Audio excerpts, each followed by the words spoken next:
Bienvenue dans l'Africa Newsroom, votre émission de débat et d'analyse consacrée à l'actualité du continent africain. Cette semaine a été spécialisée sur les logements sociaux à travers le continent justement. Et aujourd'hui, le dossier du jour sera consacré au cas précis du Togo. Et puis au sommaire également de cette émission, la Libye qui est plongée dans une crise économique, politique et sécuritaire depuis la chute de Mouammar Kadhafi en 2011 a été au cœur des débats. C'était ce vendredi à Brazzaville, la capitale congolaise, lors d'un sommet du comité de haut niveau de l'Union africaine sur la Libye, un comité qui comprend 5 pays dont le pays hôte, le Congo. Et puis le président camerounais Paul Biya a créé une commission nationale pour la promotion du bilinguisme et du multiculturalisme, une commission qui devra aider à la préservation de l'unité camerounaise. Ils sont avec nous autour de ce plateau pour en débattre justement. Nous invités avec à ma gauche Jean-Bernard Bikim. Il est expert, analyste, stratégiste sur les PMA, les pays moins avancés en développement et émergents. Monsieur Bikim, bienvenue parmi nous. Bienvenue, merci Amira. Notre autre invité est expert en bâtiment, membre de la diaspora togolaise, Edmond Kandonou. Monsieur Kandonou, merci d'avoir accepté notre invitation. Merci madame et bonsoir. Et puis notre éditorialiste, on ne l'oublie pas, ce soir c'est Gratien Roukindikiza qui est avec nous. Gratien, c'est un plaisir de vous retrouver. Merci Amira, un plaisir pour moi aussi. Bonsoir à tous. Et tout de suite, c'est l'info du jour.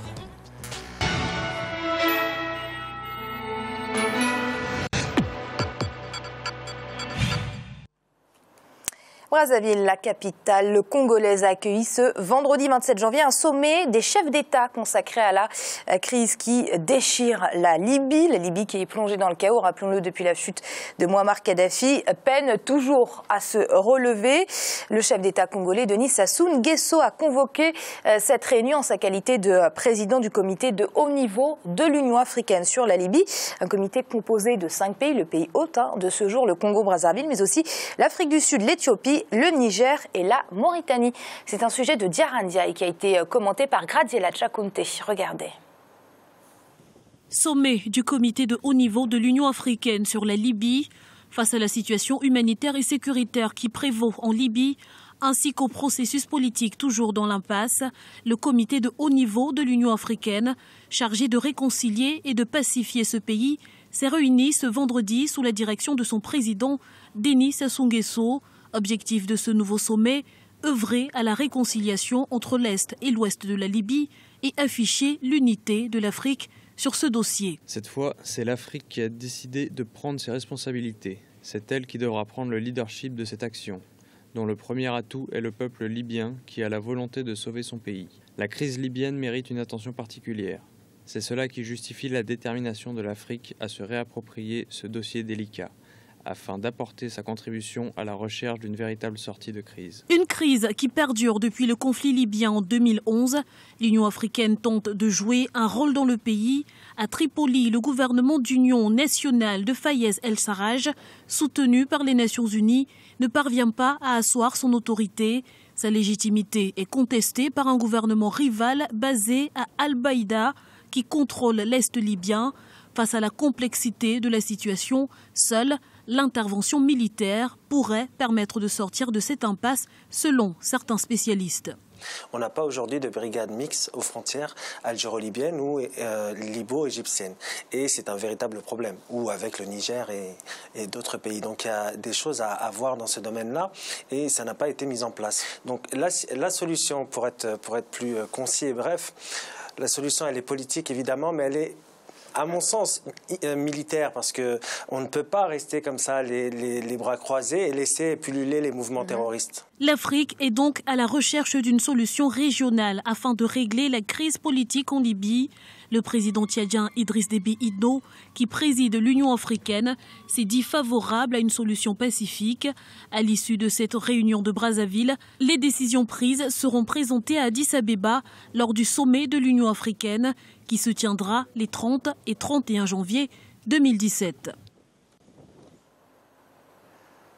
Alors on va le répéter, ce n'est pas un sommet de l'Union européenne, ce n'est pas un sommet de l'ONU, Gratien, c'est un mini-sommet de l'Union africaine, comme le disait le président congolais Denis Sassou Nguesso. Ne vaut-il pas mieux que la crise libyenne soit un cas dont s'occupe exclusivement l'Afrique? Oui, c'est une crise qui se trouve dans un pays africain. En principe, la crise devait être réglée par les Africains.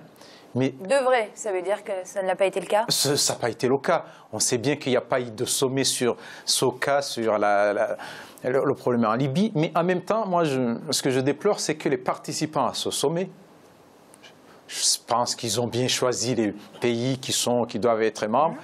J'ai l'impression qu'il manque les vrais vraiment intervenants dans ce conflit, ou les vrais, disons, parrains c'est notamment l'Égypte, l'Algérie. En l'absence de l'Égypte et de l'Algérie. Il y avait le Premier ministre algérien et le ministre algérien des Affaires maghrébines, mais je suis d'accord, il n'y avait pas assez de monde. Surtout l'Égypte, parce que l'Est, finalement, disons, se ravitaille du côté de l'Égypte. Et maintenant, et bientôt, il va falloir, même en dehors de l'Afrique, que l'Union africaine parle aussi avec les grandes puissances, les États-Unis et la Russie. Alors, j'ai la liste des participants, Gratien, je vais être fastidieuse, mais il le faut. Il y avait Idriss Déby Itno du Tchad, le président nigérien, le Premier ministre libyen, le représentant des Nations Unies en Libye, Martin Kobler, le ministre algérien des Affaires maghrébines, le ministre algérien des Affaires étrangères, le président mauritanien et le commissaire paix et sécurité de l'Union africaine. Il n'y avait pas beaucoup de monde, mais surtout, Monsieur Bikim, j'ai envie de dire, il n'y avait pas toutes les parties prenantes au conflit libyen autour de la table. Alors, dans cette affaire-là, il y a une remarque que je tiendrai à apporter. Ça va être une suggestion pour le président Sassou. Aujourd'hui, parler de leadership, moi je lui dirais, la situation dans laquelle nous nous trouvons en Libye impose d'impliquer non seulement les parties prenantes, mais surtout d'associer les puissances capables d'amener l'ensemble des parties prenantes à faire taire les armes. Et à l'heure actuelle, le pays qui est capable de s'y engager dans cette direction, c'est la Russie. On ne peut pas faire en Libye sans la Russie. Premier point. Le second point, aujourd'hui, les Libyens et les Africains en général exigent de leurs dirigeants de changer les modèles, de changer les pratiques. Là, nous avons là un cas subtil de diplomatie secrète. Pourquoi diplomatie secrète? Aujourd'hui, l'Europe est en perte de vitesse, malheureusement. Elle souhaite se relancer sur un terrain qu'elle a elle-même miné, et malheureusement, elle ne pourra plus reprendre la main. Et pour moi, il est important de rappeler aux Africains que nous ne vivons pas dans un vase clos, mais dans un monde ouvert où malheureusement, nos actions produisent des réactions. Alors, on va le rappeler, il y a 4 entités actuellement en Libye. Le gouvernement d'union nationale de Fayez El-Serraj qui était là lors de ce sommet. On a le parlement de Tobrouk, ce qui reste de l'ancien parlement de Tripoli. Et puis, on a le général Haftar qui est d'ailleurs soutenu, Monsieur Bikim, par la Russie, mais aussi par un autre géant, en tout cas un géant régional, par l'Algérie. En tout cas, tant que ces 4 entités, Monsieur Kandonou, ne se seront pas mis d'accord, on ne pourra pas régler le cas libyen, car ce sont leurs rivalités qui laissent le champ libre à tous ces terroristes. Je vais aborder le sujet en parlant tout d'abord en revenant un peu, en disant que c'est une bonne initiative, l'initiative du président congolais. On peut que nous réjouir de ça, que les Africains aient pris finalement conscience qu'il y a un souci à côté, dans leur maison, auquel ils doivent faire quelque chose pour trouver une solution. Et seulement, pour résoudre ce problème, il faut, comme vous l'aviez dit, associer toutes les parties prenantes. Et toutes ces parties prenantes sont soutenues, comme il a dit, Monsieur Bikim, toutes ces parties prenantes sont soutenues par... Ils ont des parrains. Donc on ne peut pas se séparer de leur soutien. Donc il faut associer et les parrains et les partis pour trouver une solution.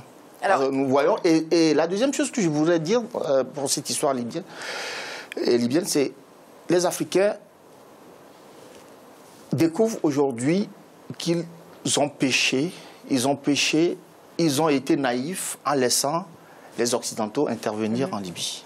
Alors vous parliez de parrains, Monsieur Candonou, dans cette affaire libyenne, les parrains n'ont pas forcément été de bons conseils, on l'a vu avec la communauté internationale, qui s'évertue à porter à bout de bras ce gouvernement d'union nationale. Gratien, on peut dire un gouvernement d'union nationale, aujourd'hui on a du mal à voir son utilité, surtout quand on a à côté le général Haftar, qui contrôle une bonne partie de la Libye, notamment les terminaux pétroliers, et qui a, comme le disait M. Bikim, le soutien de la Russie.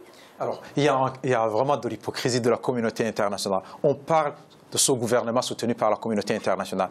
Du côté de Haftar, on a vu qu'il y avait des services secrets français, des Anglais qui intervenaient pour l'aider. On sait bien que ce Haftar, le général Haftar, est soutenu par l'Égypte, soutenu par les Russes. Il reçoit même un pays vers le sud, du côté du Tchad aussi. Et l'Algérie, il reçoit des armes. Donc on se demande finalement comment est-ce qu'on peut dire que la communauté internationale soutient un gouvernement, mais en réalité soutient militairement celui qui s'oppose à ce gouvernement. Mais il faut remarquer que ce gouvernement finalement devait inclure tout le monde, surtout en sachant que le général Haftar non seulement était l'homme des Russes, mais aussi l'homme des Américains, parce qu'il a passé du temps aussi aux États-Unis. On n'a plus beaucoup de temps, Gratien, mais juste une réponse rapide. On a encore une réunion sur le cas libyen. Ça veut dire qu'on croit encore en une issue diplomatique, une issue politique. Est-ce que vous croyez au règlement de la crise libyenne sans intervention militaire? Oui, bien sûr. La crise libyenne ne nécessite pas l'intervention militaire, parce que il s'agit des intervenants, des gens qui sont sur le terrain, qui peuvent discuter, qui négocient, qui ont des parents. Monsieur Candonou, très rapidement, plus d'intervention militaire en Libye, solution politique suffirait? Ça, on n'aboutira jamais avec des interventions militaires. Monsieur Bikim? Au risque de vous contrarier, je crois qu'on ne fera pas l'économie d'envoyer des forces terrestres en Libye pour pouvoir contraindre l'ensemble des partis à faire taire les armes. Ce sera le dernier mot, en tout cas pour la partie libyenne. Et puis on va partir au Cameroun, où le président Paul Biya a créé une commission nationale pour la promotion du bilinguisme et du multiculturalisme, un décret qui intervient, rappelons-le, en pleine crise anglophone. C'est un reportage de notre correspondant au Cameroun, Chérif Ousmane Bardounka. Regardez. Une structure nationale dont la mission sera de nous... Après la promesse faite dans son discours du 31 décembre 2016, le président de la République Paul Biya a signé le 23 janvier 2017 un décret portant création d'une commission nationale pour la promotion du bilinguisme et du multiculturalisme. Une décision prise dans un contexte sociopolitique marqué par les manifestations dans les régions anglophones du pays. C'est une décision salutaire qui vient d'abord, si vous voulez, reconfirmer les options fondamentales de l'État, les options qui découlent bien entendu de la conférence de Fumban et de la réunification à compter du 1er octobre. Le président Paul Biya est garant de l'unité nationale, la cohésion sociale de notre nation, de notre pays aussi. Et donc cette décision est prise dans le cadre de l'apaisement et de la réponse à des interrogations qui ont été émises par une partie de notre communauté, certains de nos compatriotes. Placée sous l'autorité directe du chef de l'État, la nouvelle instance aura pour mission d'œuvrer à la préservation de la paix et à la consolidation de l'unité nationale. Par ailleurs, elle devra recevoir toute requête dénonçant des discriminations fondées sur l'irrespect des dispositions constitutionnelles relatives au bilinguisme et au multiculturalisme. Cependant, et selon l'opposition camerounaise, cette mesure ne répond pas aux attentes des revendications des populations anglophones. Il ne répond pas au problème qui est posé, il répond à sa manière. Et il répond sans donner d'explication, sans justifier, sans même ce que l'on fait quand on veut passer des lois au Parlement, c'est-à-dire un exposé des motifs. Il y a quand même quelqu'un qui vient vous dire « voici dans quel esprit j'ai pris cette mesure ». La moindre des choses serait que le président de la République, dans les circonstances actuelles, fasse cela. Et il est regrettable qu'il ne le fasse pas. Et on peut craindre donc que cette mesure ne soit pas bien acceptée parce qu'elle ne correspond pas à une revendication, parce qu'elle ne correspond pas à une attente et parce qu'elle n'a pas été prise en tenant compte de ce que sont les besoins, de ce que sont les difficultés à résoudre sur le terrain.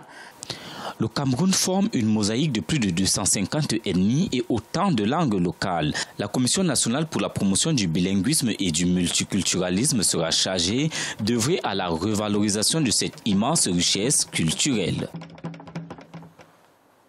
Gratien, l'initiative est louable, bien évidemment, on ne va pas dire le contraire, mais n'arrive-t-elle pas un petit peu trop tard? Oui, pour un pays bilingue, une partie anglophone, une autre francophone, Disons que la mesure arrive au moment où on a vu le peuple camerounais, surtout la partie du Nord, la partie anglophone, qui a manifesté, qui contestait certaines choses. Notamment, il contestait une certaine domination francophone. C'est toujours bien, mais encore faut-il que la mise en application soit correcte et aussi que les gens de la partie, surtout la partie anglophone, aient un mot à dire concernant, disons, le suivi de cette commission. Monsieur Kandonou, de quelle manière cette commission peut-elle apaiser les tensions et modifier la situation qui prévaut actuellement? Pour moi, cette commission ne va rien apaiser. Ce n'est pas le problème. On prend un peu de paille et on couvre le feu, on essaie de couvrir le feu, ou bien que c'est de la paille et que le feu va ressortir. Le problème, c'est que nos frères camerounais comprennent que le Cameroun est composé de plusieurs ethnies. Aujourd'hui, il y a des gens qui revendiquent une langue qui nous est carrément étrangère. Ce n'est pas comme ça qu'on peut avancer. Il faudrait d'abord que les Camerounais s'entendent, que toutes les ethnies camerounaises s'entendent, et le problème sera résolu. C'est tout. Monsieur Bikim, y a-t-il une marginalisation des populations anglophones? Parce qu'en tout cas, c'est sous couvert de cet argument que les grèves et les velléités de cession du pays ont commencé. Donc y a-t-il vraiment marginalisation des anglophones au Cameroun? Alors ce qu'il faudrait déjà dire, il faudrait déjà saluer l'initiative qui a été prise par le président du Cameroun et dire la chose suivante, c'est qu'aujourd'hui, le Cameroun a initié un processus de régénération, à savoir permettre au pays, justement, de ne plus être dirigé par le haut. Le problème de fond, c'est que ce processus n'est pas allé au bout de sa logique. Quand je dis au bout de sa logique, c'est quoi? C'est qu'aujourd'hui, nous avons au Cameroun des institutions et des modèles, des systèmes qui datent des années 50. La question que soulèvent les anglophones c'est pareil pour les francophones. Aujourd'hui, vous avez un pouvoir hyper concentré, des institutions hyper concentrées, et vous avez une rupture intergénérationnelle qui alimente les tensions, et de ces tensions naît le conflit entre les francophones et les anglophones, qui estiment être lésés, ce qui est juste, ce qui est juste pour la simple bonne raison, qu'ils sont aujourd'hui existants démographiquement sur le pays, mais numériquement dans les institutions, on ne les trouve pratiquement nulle part, et en plus, sur leur territoire, entre guillemets, ils ont affaire aux francophones. Moi, je pense que le président Biya a une clé entre les mains, c'est de faire avancer, de faire prospérer le processus qu'il a mis en place, la régénération, de procéder à un transfert de compétences par région, d'y affecter les moyens et d'acter le partage de compétences entre le territoire et l'État pour pouvoir sortir par le haut de cette crise qui risque justement d'alimenter le feu qui viendrait, je dirais, déstabiliser davantage le pays. Et c'est l'heure de marquer une courte pause. On se retrouve dans quelques instants pour la suite de l'Africanisation, mais le dossier du jour consacré aux logements sociaux au Togo. A tout de suite.